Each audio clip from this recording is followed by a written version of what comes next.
विधानसभा में स्थानीय और नियोजन नीति पर हंगामा थम नहीं रहा। हालांकि गुरुवार को विधानसभा में टी शर्ट को लेकर गतिरोध खत्म हो गया। विधानसभा अध्यक्ष ने सदन में यह भी बताया है कि कार्य मंत्रणा में फैसला लिया गया है कि सीएम अपनी सुविधा के हिसाब से नियोजन नीति पर अपना वक्तव्य देंगे। और इससे पहले बीजेपी विधायकों ने सदन के भीतर और बाहर नियोजन नीति को लेकर जमकर हंगामा किया।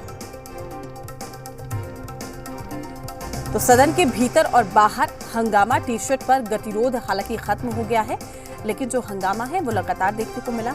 अपनी सुविधा के हिसाब से सीएम सदन में वक्तव्य देंगे और साथ ही विपक्ष नियोजन नीति पर सीएम के बयान की मांग भी कर रहा था। तो नियोजन नीति पर विपक्ष के तीखे तेवर और इसको लेकर लगातार जो हंगामा है वो सदन के बाहर और अंदर दोनों तरफ दिखाई दे रहा है। कल भी तख्ती लेकर यहां पर नियोजन नीति का विरोध विपक्ष करता रहा और सीधे तौर पर स्टेटमेंट यानी कि बयान मांगा गया। तमाम जानकारी के साथ झारखंड से हमारे रेजिडेंट एडिटर मनीष मेहता हमारे साथ जुड़ चुके हैं। मनीष, कल भी लगातार नियोजन नीति को लेकर हंगामा देखने को मिला, हाथों में तख्ती लेकर, लेकिन आज किस तरीके की स्थिति, यानी कि आज क्या सदन के अंदर और बाहर दोनों तरफ हंगामा देखने को मिलेगा? देखिए प्रीति, कल कार्य मंत्रणा की बैठक के बाद इस तरह की एक तस्वीर बनती हुई नजर आ रही थी कि अब राज्य सरकार के प्रति विपक्ष जो है अपने तेवर को थोड़ा नरम करेगी। लेकिन विपक्ष आज एक नए मुद्दे के साथ पूरी तैयारी के साथ पहुंची हुई है। हमारे साथ बीजेपी के विधायक, पार्टी के मुख्य सचेतक विरंची नारायण जी यहाँ पर पहुंचे हुए हैं। आप देख सकते हैं कि आज जो मुद्दा इन लोगों ने उठाया है वो है करप्शन का।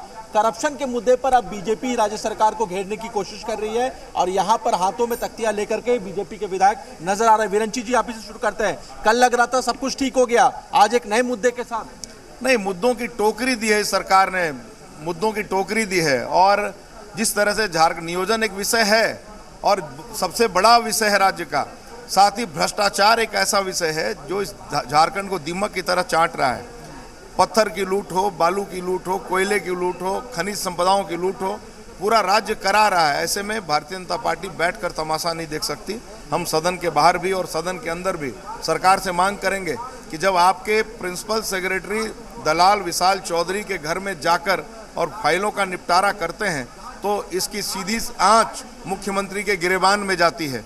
तो मैं तो कहता हूं कि इस तमाम प्रकरण की सीबीआई जांच होनी चाहिए। और जो भ्रष्ट अधिकारी है, आपने सिर्फ उनका राजीव अरुण एक्का का तबादला किया है, तबादला कोई सजा नहीं है। इसलिए ये साफ साफ साबित होता है कि इसमें दोषी कहीं ना कहीं मुख्यमंत्री हैं। सीबीआई जांच हो और राजीव अरुण एक्का को तो तत्काल प्रभाव से बर्खास्त करना चाहिए। हमारे साथ अनंत ओझा भी। अनंत जी, क्योंकि जो मुद्दा विरंची जी उठा रहे हैं और आप लोग भी उठा रहे हैं, हाथों में तख्तियां लेके आए हैं, सरकार का पक्ष ये है कि जैसे ये मामला सामने आया, हमने एक रिटायर्ड चीफ जस्टिस की अध्यक्षता में जांच आयोग का गठन कर दिया है इस पूरे मामले। देखिए, लगातार भारतीय जनता पार्टी राज्य में प्रखंड कार्यालय से लेकर के शासन शीर्ष तक भ्रष्टाचार की कहानियों को लेकर के लगातार संघर्ष कर रही है। सड़क पर भी संघर्ष कर रही है और सदन के अंदर भी संघर्ष कर रही है। और ये मामला केवल एक अधिकारी के बारे में नहीं है, ये हर स्तर पर इस प्रकार के घटनाएं घट रही है। जो एजेंसियां है, जो जांच एजेंसी है, वो छापामारी करती है। छापामारी में सारी बातें सामने आती है, भ्रष्टाचार की गाथाएं झारखंड की जनता देखती है और उसके बाद राज्य का तंत्र जो है सक्रिय होता है। इसलिए इस पूरे मामले को लगातार हम लोग उठा रहे हैं और सदन के बाहर भी आज हम लोगों ने इस भ्रष्टाचार के, खनिज संपदा की लूट की बात हो, बालू की लूट की बात हो, या इस प्रकार के शासन के शीर्ष स्तर पर जो भ्रष्टाचार है, इस मामले को लेकर के हम लोग लगातार सदन के बाहर और सदन के अंदर भी इस आवाज को करेंगे। आज सदन के अंदर भी तैयारी है घेरने की। जी, भ्रष्टाचार पर हम लोग आज सदन को भी घेरेंगे और पूरे राज्य में भ्रष्टाचार चरम पर है। चाहे वो प्रखंड कार्यालय हो, चाहे वो पंचायत कार्यालय हो, हर जगह इनके पदाधिकारी, इनके कर्मचारी बिना भ्रष्टाचार के कोई भी काम जनता की करती नहीं। चाहे वो दाखिल खारिज का मामला हो, चाहे वो जिस तरह का विषय हो, या बालू का मामला हो, पत्थर का मामला हो, हर जगह माफिया राज इस राज्य में, हेमंत जी के राज्य में चल रहा है। इसलिए हम लोग सड़क। आपने जो आरोप लगाया, बीजेपी जो आरोप लगा रही है प्रीति, उसका जवाब जो है सत्ता पक्ष से ले लेते हैं। हमारे साथ सत्यानंद भोक्ता है जो कि राज्य सरकार में मंत्री है। भोक्ता जी, आपके बीजेपी के साथी कह रहे हैं कि भ्रष्टाचार चरम पर है आपकी सरकार में, कैसे दूर होगा मंत्री? देखिए, कथनी करनी मंत्र है। भ्रष्टाचार कहने से नहीं होता है। भ्रष्टाचार कहाँ नहीं है। जब सरकार बनी तब बेहतर तरीके से काम कर रही है और विकास कर रही है, और चाहे शिक्षा का क्षेत्र हो, सिंचाई का क्षेत्र हो, किसान के हित में, मजदूर के हित में बेहतर काम हो रहा है। और इन लोगों को कोई मुद्दा नहीं मिल रहा है, इसलिए बेवजह इन लोग हल्ला करते हैं। तो बिल्कुल आप ये कह रहे हैं कि मुद्दा नहीं मिल रहा है। चंपाई सोरेन जी हैं, जुड़ चुके हैं, जेएमएम के सीनियर लीडर हैं, राज्य सरकार में सीनियर मंत्री भी हैं। मंत्री जी, बीजेपी के विधायक करप्शन के मुद्दे पर बैनर पोस्टर लेकर के आए, वो कह रहे हैं बाहर भी और अंदर भी सरकार को जवाब देना पड़ेगा। क्या चीज का करप्शन? भ्रष्टाचार। राजीव अरुणिका का इस्तीफा, बर्खास्तगी की मांग कर रहे हैं वो। देखिए, गुरु है जी बोलिए जरा प्लीज। वो लोग का कोई अभी मुद्दा है क्या?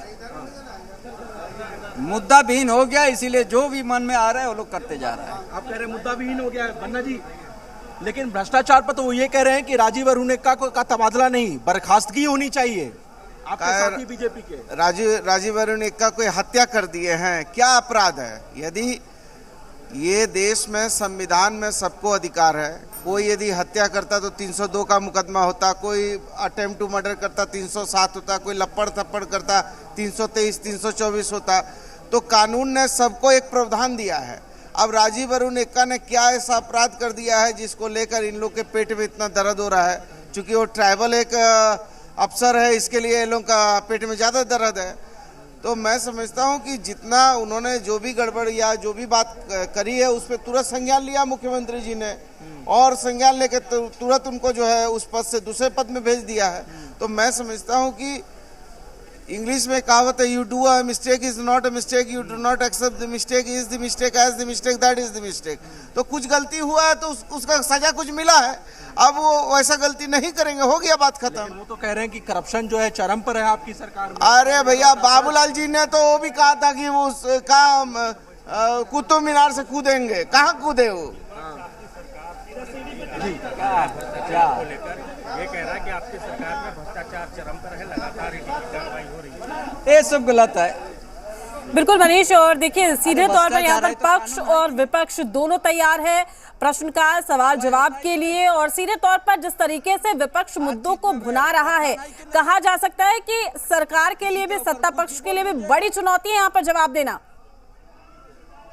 तो बिल्कुल आप यहाँ देख सकते हैं कि इस वक्त जो है तमाम जो सत्ता पक्ष के और विपक्ष के तमाम लोगों के आने का सिलसिला जारी है, लेकिन इन सब के बीच अब क्योंकि मिथिलेश ठाकुर भी जुड़ चुके हैं, कहेंगे आज भ्रष्टाचार पर है। देखिए, अब इन लोगों के सवाल का जवाब अब जनता देगी। अब इन लोगों के पास कोई काम नहीं, रोज ये रात में इस तरह का सपना देखते हैं और रोज आकर यहाँ सदन में तमाशा करते हैं। तो ये अब इनका ये नित्य का ये रह गया है, इनको कोई लेना देना नहीं है।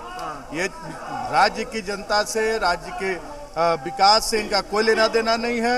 इनको अडानी की बात भी करनी चाहिए। गौतम अडानी से लेके और कौन अडानी सारे विदेश में बैठे हुए हैं और वहाँ से मनी लॉन्ड्रिंग हो रही है, उसकी बात करनी चाहिए। यहाँ से हजारों करोड़ लेकर इनके माननीय प्रधानमंत्री जी के और गृह मंत्री जी के संरक्षण में लोग उड़ गए यहाँ से विदेश, और माननीय इनके प्रधानमंत्री जी भी बोलते हैं कि मैं भी चल दूंगा। इसका जवाब इन्हें देना चाहिए। और जो यहाँ सदन आहूत जिस उद्देश्य से होता है उससे इनका कोई लेना देना नहीं रहता है। कह रहे हैं सर कि अंदर तो, बाहर तो प्रोटेस्ट हो रहा है, अंदर भी होगा। एक्का के मामले में बर्खास्तगी मांग रहे हैं। वो बताए तो कि वो नहीं देख सकते हैं, नहीं, क्योंकि आज तक इतने साल इस राज्य का सिर्फ दोहन किया है, इस राज्य की जनता का शोषण किया है। और आज जब जमीनी काम हो रहे हैं, लोगों को हक अधिकार मिल रहा है, ये मजबूरी में नियोजन नीति का समर्थन करते हैं सदन के अंदर, और बाहर निकलकर साजिश करते हैं, बाहर निकलकर ये अपने नेताओं को कोर्ट में भेजकर नियोजन नीति रद्द कराते हैं, 32 का अंदर समर्थन करते हैं और बाहर जाकर राज्यपाल से उसे वापस करवाते हैं। तो ये इनकी दोहरी नीति को अब राज्य की जनता, सभी वर्ग के लोग अच्छी तरह से समझ चुके हैं और समय आने पर माकूल जवाब इन्हें देंगे। अब तो इन्हें सावधान रहना चाहिए कि आधा समझ गए इनका जो साजिश है कि राज्य के हमारे युवा बेरोजगार नियोजित नहीं हो, जब नियोजन नीति लागू हो तो उसको खारिज करवाओ, जब रास्ता निकले उसका विरोध करो, जब 32 खतियान आधारित नियोजन नीति लागू हो तो मजबूरी में सदन में समर्थन करो, बाहर आकर फिर घड़ियाली आंसू बहाओ। तो ये सारा कुछ जनता देख रही है और समय पर जनता जवाब देगी।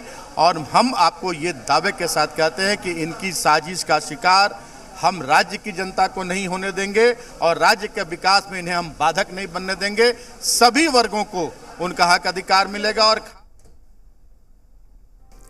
तो सत्ता पक्ष हो या विपक्ष दोनों ही खुले तौर पर सवाल जवाब कर रहे थे। और आपको बता दें कि यहाँ पर मिथिलेश ठाकुर कहते हुए नजर आ रहे थे कि विपक्ष के पास मुद्दा नहीं है, यही वजह है कि हर दिन एक नया मुद्दा उठाकर लाते हैं। फिलहाल वक्त तो चला छोटे से